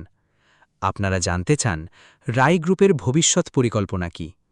কিন্তু আজ আমি আপনাদের আমার ব্যবসার লক্ষ্যের কথা বলবো না। আজ আমি আপনাদের বলবো আমার শিকড়ের কথা। আজ থেকে ঠিক ৩০ বছর আগে এই শহরেরই এক কোণে আমি এক বেবারিশ লাশের মতো পড়েছিলাম। না ছিল আমার কোনো নাম, না ছিল পরিচয়। তখন এই যে মহীয়সী নারীকে আপনারা দেখছেন, তিনি কেবল আমাকে নতুন জীবন দেননি, বরং নিজের অস্তিত্ব দিয়ে আমাকে আগলে রেখেছিলেন। তিনি আমাকে মানুষ বানিয়েছিলেন। হঠাৎ ভিড়ের মধ্যে থেকে কেউ একজন প্রশ্ন ছুড়ে দিলেন, সিংহজি, ইনি কি আপনার গর্ভধারিণী মা? আপনার কাছে কি এর কোনো আইনি প্রমাণ আছে? বিকাশ হাসলেন। তার চোখে তখন এক স্বর্গীয় আভা। তিনি শান্ত গলায় বললেন, রক্তের সম্পর্ক হয়তো ঈশ্বর ঠিক করেন, আর তা হাসপাতালের কাগজে লেখা থাকে, কিন্তু আত্মার সম্পর্ক ঠিক করে মানুষের ত্যাগ, যা লেখা থাকে হৃৎস্পন্দনের প্রতিটি ছন্দে। তিনি আমাকে তখন পালন করেছেন যখন তার নিজের ছেলে রাহুলের জন্যই যথেষ্ট খাবার বা সম্পদ ছিল না। কনকনে ঠান্ডার রাতে অন্যের বাড়িতে বাসন মেজে বরফ শীতল জলে কাপড় ধুয়ে তিনি আমার পড়াশোনার খরচ জোগাড় করেছেন। আজ আমার যা কিছু আছে, এই যে বিশাল সাম্রাজ্য যা নিয়ে আমি গর্ব করি, তার পেছনে রয়েছে এই খসখসে রুক্ষ হাত দুটোর অক্লান্ত পরিশ্রম, আর তার ওই আঁচলের গিঠে বেঁধে রাখা সামান্য কয়েকটা পয়সার বরকত। এরপর বিকাশ সরলা দেবীর দিকে ইশারা করে ঘোষণা করলেন, আজ আমি ঘোষণা করছি যে লখনৌয়ের এই নতুন মিলের নাম হবে সরলা দেবী টেক্সটাইলস। আর শুধু তাই নয়, এই মিল থেকে যা লাভ হবে তার ৫০% সরাসরি চলে যাবে সেই সব বিধবা আর অনাথ শিশুদের কল্যাণে, যারা সমাজের মূলধারা থেকে হারিয়ে গেছে। এই মিল শুধু ব্যবসার জন্য নয়, এটি চলবে পরোপকারের জন্য। সারা হল তখন করত্তালির শব্দে ফেটে পড়ল। কিন্তু আসল চমক তখনও বাকি ছিল। বিকাশ মঞ্চে রাহুল আর নয়নাকে ডাকলেন। নয়নার পা তখন থর থর করে কাঁপছিল। তার বারবার মনে হচ্ছিল বিকাশ হয়তো সবার সামনে সকালের সেই জঘন্য আচরণের কথা বলে দেবেন। এক তীব্র অনুশোচনা আর গ্লানিতে তার বুক ফেটে আসছিল। বিকাশ নয়নার চোখের দিকে সরাসরি তাকিয়ে শান্ত গলায় বললেন, আমার ছোট বউ নয়না একটা কথা প্রায়ই বলতো, আভিজাত্য আর স্ট্যান্ডার্ড নাকি আসে শুধু দামি ব্র্যান্ডের কাপড় আর দামি কফি থেকে। আজ সে নিজেই আপনাদের বলবে যে নিজের শাশুড়ি মায়ের কাছ থেকে সে আসলে কি শিখেছে। নয়নার পালানোর কোনো পথ ছিল না। কাঁপতে থাকা হাত দুটো দিয়ে সে কোনো মতে মাইকটা ধরল। সামনে এক বিশাল ভিড়, কিন্তু নয়না সেদিকে তাকাল না। সে দেখল পাশে বসে থাকা সরলা দেবীকে, সেই চিরচেনা মায়াবী চোখ, যাতে কোনো রাগ নেই, কোনো নালিশ নেই, ঠিক যেন আগের মতোই সেই স্নেহের প্রশান্তি। নয়নার বাঁধ ভাঙল, চোখ ফেটে জল বেরিয়ে এলো তার। গলা ধরে আসা স্বরে সে বলল, এতদিন আমি একটা অন্ধ ঘোড়দৌড়ের পেছনে ছুটছিলাম। ভেবেছিলাম দামি ব্র্যান্ড, ঘর মোছার আধুনিক মেশিন আর ইংরেজি বলতে পারাটাই বোধহয় মানুষকে বড় করে তোলে। আমি মামিজিকে গেয়েও বলে ডাকতাম। তিনি নিজের হাতে কাপড় ধুতেন বলে কতবার সবার সামনে তাকে ছোট করেছি। কিন্তু আজ এই মঞ্চে দাঁড়িয়ে আমার ভুঁই ভেঙেছে। আভিজাত্য আসলে কি তা আমি এই মহিলার কাছে দেখলাম, যিনি নিজে রিক্ত হয়ে এক অনাথকে সম্রাট বানিয়ে দিয়েছেন, কিন্তু কোনোদিন নিজের জন্য কিছু চাননি। আমি সবার সামনে ওনার কাছে হাত জোড় করে ক্ষমা চাইছি। আজ থেকে আমার বাকি জীবনটা ওনার সেবাতেই কাটবে। কথা শেষ করেই নয়না সবার সামনে ঝুঁটি পড়ে সরলা দেবীর পা ছুঁয়ে প্রণাম করল। এটা ক্যামেরার জন্য করা কোনো নাটক ছিল না, বরং নিজের তিলে তিলে গড়ে তোলা অহংকারটাকে আজ সে বিসর্জন দিল। সরলা দেবী দু হাতে তাকে টেনে বুকে জড়িয়ে নিলেন। সেই আলিঙ্গনে কোনো প্রতিশোধের তৃপ্তি ছিল না, ছিল এক আকাশ সমান ক্ষমা। ঠিক তখন হলের একদম পেছন থেকে এক বৃদ্ধ মানুষ উঠে দাঁড়ালেন। তিনি লখনৌয়ের একটা পুরনো অনাথ আশ্রমের ট্রাস্টি। গলাটা পরিষ্কার করে নিয়ে তিনি বললেন, বিকাশ বেটা, তুমি তো তোমার মায়ের কথা বললে, কিন্তু তুমি কি জানো গত ২০ বছর ধরে তোমার ভাই রাহুলের পাঠানো টাকার অর্ধেকটা সরলা দেবী চুপি চুপি আমাদের আশ্রমে দান করে আসতেন? পুরো হল জুড়ে পিনপতন নীরবতা। বৃদ্ধ বলে চললেন, তিনি কখনো নিজের নামটাও কোথাও লিখতে দেননি। সবসময় মানি অর্ডার পাঠাতেন এক অজানা মায়ের নামে। কোনোদিন কোনো শিশু অসুস্থ হলে তিনি সেখানে ছুটে যেতেন। আজ তোমরা যাকে সাধারণ ভাবছ, তিনি আমাদের কাছে এক দেবীর মতো। রাহুল যেন নিজের কানকেই বিশ্বাস করতে পারল না। সে চমকে উঠে বলল, মা, আপনি আমার পাঠানো সব টাকা এভাবে দান করে দিতেন, কিন্তু আপনি তো বলেছিলেন যে আমার কোনো খারাপ সময় বা বিপদের জন্য আপনি ওই টাকাগুলো জমিয়ে রাখছেন। সরলা দেবী খুব ধীর পায়ে মাইকের সামনে এগিয়ে এলেন। শান্ত কিন্তু দৃঢ় গলায় তিনি বললেন, বাবা, তুমি আমাকে অনেক দিয়েছ, কিন্তু বিশ্বাস করো, ওই অনাথ শিশুদের মুখে এক মুঠো খাবার আর অসুস্থ শরীরে ওষুধের ব্যবস্থা করে আমি যে শান্তি পেয়েছি, তা কোনো সোনার গয়নাতেও ছিল না। বিকুকে যখন আমি নিজের করে পেয়েছিলাম, তখনই ঈশ্বর আমাকে বুঝিয়ে দিয়েছিলেন যে আমি শুধু তোমার একার মা নই, আমি সেই প্রতিটি বাচ্চার মা যার পাশে দাঁড়ানোর কেউ নেই। আর তুমি আমার খারাপ সময়ের কথা বলছিলে না? জেনে রেখো বাবা, মানুষের দোয়ার চেয়ে বড় কোনো সঞ্চয় এই পৃথিবীতে আর কিছু হয় না। মায়ের মুখে এই কথাগুলো শুনে বিকাশ সিং পুরোপুরি ভেঙে পড়লেন। তিনি আবেগ সামলাতে না পেরে সেই মঞ্চ থেকেই ঘোষণা করলেন যে তিনি সরলা দেবীর নামে এক বিশাল ট্রাস্ট তৈরি করবেন। এই ট্রাস্ট উত্তরপ্রদেশের প্রতিটি জেলায় বিনামূল্যে আধুনিক শিক্ষা আর উন্নত চিকিৎসা সেবা পৌঁছে দেবে। প্রেস কনফারেন্স শেষ করে যখন তারা বাড়ির দিকে রওনা হলেন, তখন চারপাশের পরিবেশটা একদম বদলে গেছে। গাড়িতে বসে নয়না শক্ত করে সরলা দেবীর হাত দুটো জড়িয়ে ধরল। কান্না ভেজা গলায় সে জিজ্ঞেস করল, মামিজি, আপনি কি কোনোদিন আমাকে মন থেকে ক্ষমা করতে পারবেন? আমি আপনার এই সাধারণ জীবনযাপনকে আপনার দুর্বলতা ভেবেছিলাম। আপনার আভিজাত্যকে আমি স্রেফ পিছিয়ে পড়া বলে ভুল করেছি। সরলা দেবী নয়নার মাথায় হাত বুলিয়ে দিয়ে খুব গভীর মমতা নিয়ে বললেন, পাগলি মেয়ে, শহরের এই চাকচিক্য আর ঝলমলে আলো অনেক সময় আমাদের চোখ ধাঁধিয়ে দেয়। তখন খুব কাছের মানুষ বা আসল জিনিসগুলো আমরা ঝাপসা দেখতে শুরু করি। সরলা দেবী নয়নার মাথায় পরম মমতায় হাত বুলিয়ে দিলেন। ওনার গলায় কোনো তিক্ততা নেই। বললেন, তুই তো ভুল ছিলি না মা, শুধু তোর দেখার চশমাটা একটু বেশি রঙিন ছিল। আজ যে তোর চোখ থেকে ভুল ধারণার পর্দাটা সরে গেছে, একজন মা হিসেবে এটাই আমার সবচেয়ে বড় সার্থকতা। মা কখনো নিজের ছেলেমেয়ের উপর নারাজ হয় না রে। মা শুধু পথ চেয়ে বসে থাকে তারা কবে নিজের শেকড়টা চিনতে শিখবে। রাত তখন 11টা বেজে গেছে।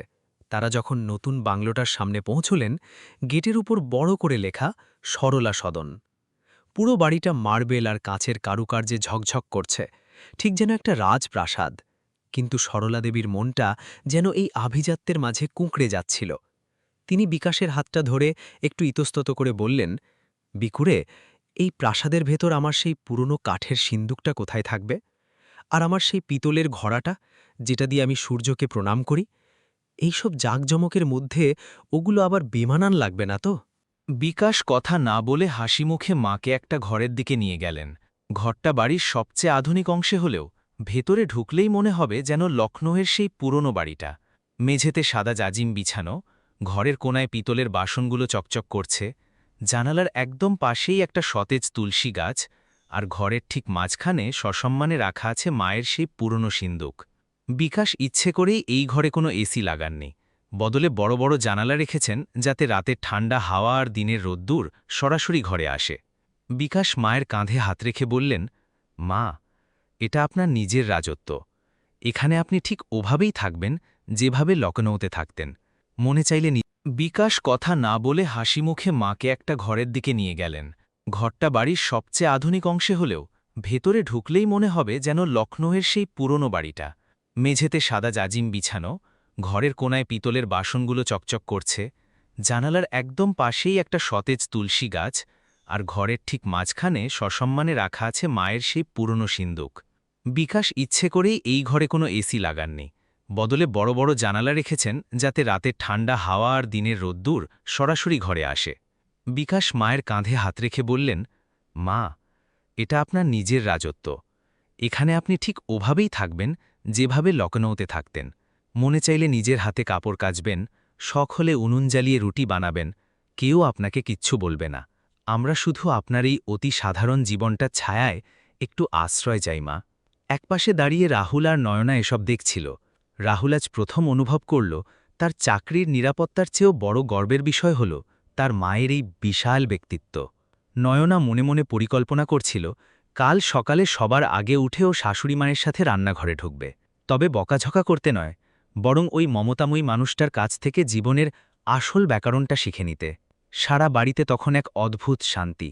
ঠিক তখনই বিকাশের ফোনটা কর্কশ শব্দে বেজে উঠল। ফোনটা আসতেই ওনার মুখের রং বদলে গেল।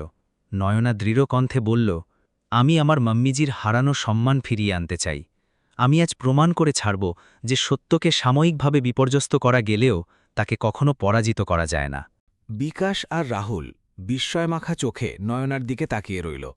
তাদের সামনে দাঁড়িয়ে থাকা এই নারী যেন সেই পুরনো নয়না নয়, এ যেন তার এক নতুন জন্ম। সে তার দামি স্মার্টফোনটা অবহেলায় সরিয়ে রেখে বিকাশের হাত থেকে আইনি নথিপত্রগুলো চেয়ে নিল। লখনৌয়ের সেই হাড় কাঁপানো শীতের রাতে সরলা সদনের ভেতর এক নতুন ইতিহাস লেখা হচ্ছিল। একদিকে ছিল অতীতের কুটিল ষড়যন্ত্রের হাতছানি, আর অন্যদিকে এক এমন পরিবার যারা আজ কেবল রক্তের টানে নয়, বরং একে অপরের প্রতি অগাধ বিশ্বাস আর প্রায়শ্চিত্তের আগুনে পুড়ে খাঁটি হয়ে দাঁড়িয়েছে। পরদিন সকালে লখনৌয়ের আদালত প্রাঙ্গণে এক অভূতপূর্ব দৃশ্য মঞ্চস্থ হতে যাচ্ছিল।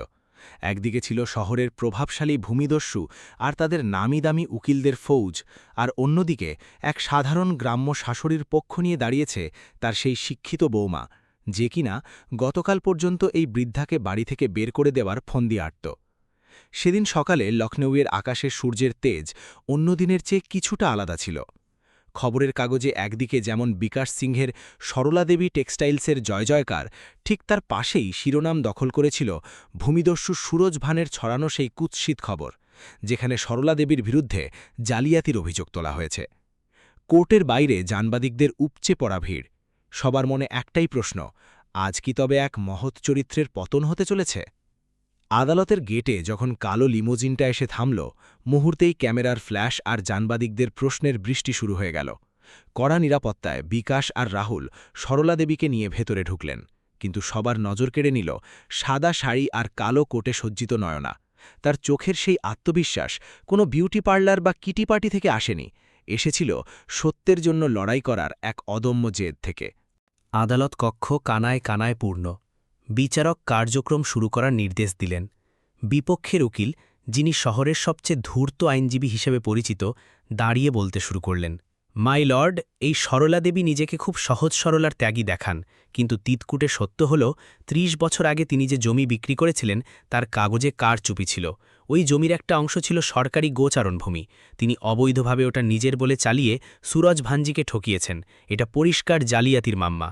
পুরো হলে এক চাপা ফিসফিস শুরু হয়ে গেল। মানুষজন সরলা দেবীর দিকে সন্দেহের চোখে তাকাতে লাগল, কিন্তু সরলা দেবী নিজের আসনে শান্ত হয়ে বসেছিলেন। তার মুখে সেই একই সৌম্য ভাব যা প্রতিদিন ভোরে প্রার্থনার সময় দেখা যায়। এবার নয়নার পালা। সে প্রথমবার আদালতের কাঠগড়ায় পা রাখল। বিচারককে অভিবাদন জানিয়ে সে বিপক্ষের উকিলের দিকে তীক্ষ্ণ নজরে তাকাল। মাই লর্ড, আমার বিজ্ঞ বন্ধু যেসব অভিযোগ এনেছেন তা শুনতে খুব জোরালো মনে হলেও আসলে তা এক পাহাড় প্রমাণ মিথ্যের ওপর দাঁড়িয়ে। এটা সত্য যে আমার শাশুড়িমা ৩০ বছর আগে জমিটা বিক্রি করেছিলেন, কিন্তু সেটা নিজের বিলাসিতার জন্য নয়, বরং বিকাশ সিংহর মতো এক অনাথ শিশুর ভবিষ্যতের জন্য নিজের শেষ আশ্রয়টুকু বিসর্জন দিতে বাধ্য হয়েছিলেন। বিপক্ষের উকিল টিপ্পনি কেটে বললেন, আবেগ দিয়ে কাজ হবে না মিস নয়না, প্রমাণ পেশ করুন। নয়না মৃদু হেসে তার ব্যাগ থেকে সেই জীর্ণ হলদেটে কাগজটা বের করল, যা সরলা দেবীর সেই পুরনো কাঠের সিন্দুকে সযত্নে রাখা ছিল। সে বলল, প্রমাণ এটাই, এই হলো সেই আসল দলিল যা ৩০ বছর আগে লেখা হয়েছিল। দলিলটি উঁচিয়ে ধরে নয়না বলল, মাই লর্ড, এই কাগজে স্পষ্টাক্ষরে লেখা আছে যে সরলা দেবী মাত্র ৫০০ গজ জমি বিক্রি করেছিলেন, অথচ আজ যে জমি নিয়ে বিতর্ক তৈরি করা হয়েছে তার পরিমাণ ২০০০ গজ। আসল সত্য হল, গত ৩ দশকে বিপক্ষ গোষ্ঠী তাদের প্রভাব খাটিয়ে আশেপাশের ১৫০০ গজ সরকারি জমি দখল করেছে। আর যখন প্রশাসনের তরফ থেকে ভাঙার নোটিশ এলো, তখন তারা জালিয়াতির মাধ্যমে সব দোষ এই বিধবা মহিলার উপর চাপিয়ে দিতে চাইল, অথচ তিনি বহু আগেই তার জমি হারিয়ে নিঃস্ব হয়েছিলেন। নয়না এরপর আদালতের কাছে একজন সাক্ষীকে পেশ করার অনুমতি চাইল। তিনি নগর নিগমের একজন অবসরপ্রাপ্ত ক্লার্ক। বয়সের ভারে নুইয়ে পড়া সেই বৃদ্ধ কাপা গলায় সাক্ষ্য দিলেন যে কিভাবে ৩০ বছর আগে সুরেজ ভান তাকে প্রাণনাশের হুমকি দিয়ে রেকর্ড রুমের নকশা পরিবর্তন করতে বাধ্য করেছিলেন। শুনানি যত এগোচ্ছিল, নয়না একের পর এক এমন অকাট্য যুক্তি পেশ করতে লাগল যে বিপক্ষের নামী উকিল তখন ঘামতে শুরু করেছেন। নয়না প্রমাণ করে দিল যে যাকে এই সমাজ আর স্বয়ং নয়না একদিন গিয়েও বলে অবজ্ঞা করেছিল, সেই সরলা দেবীর সততা এতটাই পাহাড় প্রমাণ ছিল যে জমি বিক্রির সময় তিনি ১ ইঞ্চির হিসাবও নিখুঁত রেখেছিলেন। নিজের সমাপনী বক্তব্যে নয়না আবেগঘন কণ্ঠে বলল, মাই লর্ড, এই মামলা শুধু কয়েক বিঘা জমির নয়, এই লড়াই সেই মানসিকতার বিরুদ্ধে যা মনে করে সহজ সরল হওয়া মানেই বোকামি। আমার শাশুড়ি মা কোনোদিন আদালতের মুখ দেখেননি, কারণ তার নিজের বিবেকই ছিল তার সবচেয়ে বড় আদালত। আজ আমি এখানে শুধু একজন আইনজীবী হিসাবে আসিনি, এসেছি সেই পুত্রবধূ হিসাবে যে একসময় তাকে চিনতে ভুল করেছিল। আমি আদালতের কাছে আবেদন করছি যেন সরলা দেবীকে সসম্মানে খালাস করা হয় এবং সেই সব জালিয়াতদের কঠোর শাস্তি দেওয়া হয় যারা এক পবিত্র নামকে কলঙ্কিত করার চেষ্টা করেছে। বিচারক টানা ২ ঘণ্টা ধরে নথিপত্রগুলো খতিয়ে দেখলেন। পুরো আদালত কক্ষে তখন পিনপতন নিস্তব্ধতা। অবশেষে সেই কাঙ্ক্ষিত মুহূর্ত এলো। বিচারকের কাঠের হাতুড়িটা সশব্দে টেবিলে আছড়ে পড়ল। অর্ডার! অর্ডার! আদালত এই সিদ্ধান্তে পৌঁছেছে যে সরলা দেবীর বিরুদ্ধে আনা প্রতিটি অভিযোগ ভিত্তিহীন এবং উদ্দেশ্যপ্রণোদিত। পেশ করা আসল দলিল আর সাক্ষীদের বয়ান থেকে এটা দিনের আলোর মতো পরিষ্কার যে জালিয়াতি আসলে করেছেন বিপক্ষীয় সুরজ ভান। আদালত সরলা দেবীকে সসম্মানে মুক্তি দিচ্ছে এবং প্রশাসনকে নির্দেশ দিচ্ছে যেন দ্রুত সুরজ ভানের বিরুদ্ধে প্রতারণার মামলা শুরু করা হয়। পুরো এজলাস করতালিতে ফেটে পড়ল। রাহুল আর বিকাশের চোখ ভিজে উঠেছে পরম শান্তিতে, কিন্তু সরলা দেবীর চোখ তখন ভিজে ঝাপসা। তিনি ভিড়ের মাঝে শুধু তার ছোট বউ নয়নাকে খুঁজছিলেন। নয়না আদালত কক্ষেই নিজের কালো কোটটা খুলে রেখে এক দৌড়ে এসে সরলা দেবীকে জড়িয়ে ধরল। কান্নায় ভেঙে পড়ে সে বারবার বলতে লাগল, মাম্মিজি, আমাকে ক্ষমা করে দিন। আপনাকে কত আজে বাজে কথা শুনিয়েছি, অথচ আজ আপনিই আমাকে আমার আসল পরিচয় ফিরিয়ে দিলেন। সরলা দেবী পরম মমতায় নয়নার কপালে একটা চুমু খেলেন। বললেন, পাগলি মেয়ে, তুই তো আজ আমার মাথা উঁচু করে দিলি। আমার ঘরের বউ আজ লক্ষ্মী থেকে সরস্বতী হয়ে উঠল। এর চেয়ে বড় আনন্দ একজন মায়ের জন্য আর কি হতে পারে। কোর্ট থেকে বেরোনোর সময় বাইরের দৃশ্যটা এক নিমেষে বদলে গেল।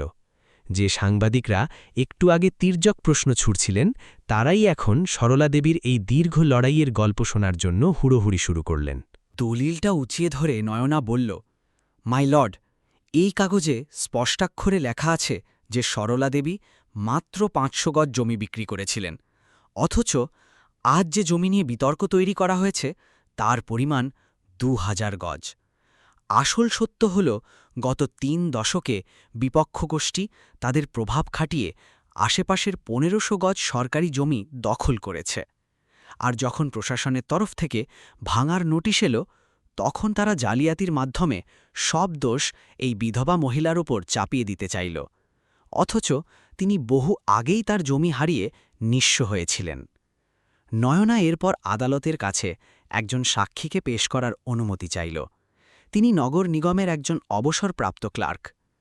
বয়সের ভারে নুইয়ে পড়া সেই বৃদ্ধ কাপা গলায় সাক্ষ্য দিলেন যে কিভাবে 30 বছর আগে সুরজ ভান তাকে প্রাণনাশের হুমকি দিয়ে রেকর্ড রুমের নকশা পরিবর্তন করতে বাধ্য করেছিলেন। শুনানি যত এগোচ্ছিল, নয়না একের পর এক এমন অকাট্য যুক্তি পেশ করতে লাগল যে বিপক্ষের নামী উকিল তখন ঘামতে শুরু করেছেন। নয়না প্রমাণ করে দিল যে যাকে এই সমাজ আর স্বয়ং নয়না একদিন গেঁয়ো বলে অবজ্ঞা করেছিল, সেই সরলা দেবীর সততা এতটাই পাহাড় প্রমাণ ছিল যে জমি বিক্রির সময় তিনি 1 ইঞ্চির হিসেবও নিখুঁত রেখেছিলেন। নিজের সমাপনী বক্তব্যে নয়না আবেগঘন কণ্ঠে বলল, মাই লর্ড, এই মামলা শুধু কয়েক বিঘা জমির নয়। এই লড়াই সেই মানসিকতার বিরুদ্ধে যা মনে করে সহজ সরল হওয়া মানেই বোকামি। আমার শাশুড়িমা কোনোদিন আদালতের মুখ দেখেননি, কারণ তার নিজের বিবেকই তার সবচেয়ে বড় আদালত। আজ আমি এখানে শুধু একজন আইনজীবী হিসেবে আসিনি, এসেছি সেই পুত্রবধূ হিসেবে যে একসময় তাকে চিনতে ভুল করেছিল। আমি আদালতের কাছে আবেদন করছি যেন সরলা দেবীকে সসম্মানে খালাস করা হয় এবং সেই সব জালিয়াতদের কঠোর শাস্তি দেওয়া হয় যারা এক পবিত্র নামকে কলঙ্কিত করার চেষ্টা করেছে। সরলা দেবী খাবার বেড়ে দিতে দিতে বললেন, ধন দৌলত আজ আছে কাল নেই রে বাবা, কিন্তু মানুষের আশীর্বাদটাই আসল। তোদের মুখে আজ যে শান্তি দেখছি, এটাই আমার জীবনের শ্রেষ্ঠ উইল। রাত যত গভীর হল, সরলা সদনের আলোগুলো তত বেশি উজ্জ্বল হয়ে ধরা দিল। সেই যে শান্ত সকালটা একরাশ অপমান নিয়ে শুরু হয়েছিল, তা আজ এক মধুর মিলনের রাতে শেষ হল। সরলা দেবী তার পুরনো কাঠের সিদ্দুকটার পাশে বসে একটা দীর্ঘ নিঃশ্বাস নিলেন। তার মনে হল জীবনের বড় একটা দায় আজ মিটে গেল। তিনি নিজের সারল্যকে বিসর্জন দেননি, বরং সেই সারল্য দিয়েই একটা বিষিয়ে যাওয়া পৃথিবীকে বদলে দিয়েছেন। গল্পের শেষটা কোনো জাঁকজমকপূর্ণ পার্টিতে হল না, হল সরলা দেবীর সেই কাপা হাতের ছোঁয়ায়, যিনি রাতে ঘুমোনোর আগে নয়নার মাথায় হাত রেখে বললেন, কাল সকালে জলদি উঠিস মা, তোকে উনুন জ্বালানো শেখাব। নয়না হেসে জবাব দিল, জি মাম্মি জি, আর আমি আপনাকে কম্পিউটারে আমাদের অনাথ আশ্রমের সব হিসাব রাখা শেখাব। লখনৌয়ের গলিগুলোতে এখন এক নতুন ভোরের অপেক্ষা। সেখানে গেও শব্দটা এখন আর কোনো গালি নয়, বরং সেটা এখন হয়ে উঠেছে ত্যাগ আর ভালোবাসার এক অনন্য নাম।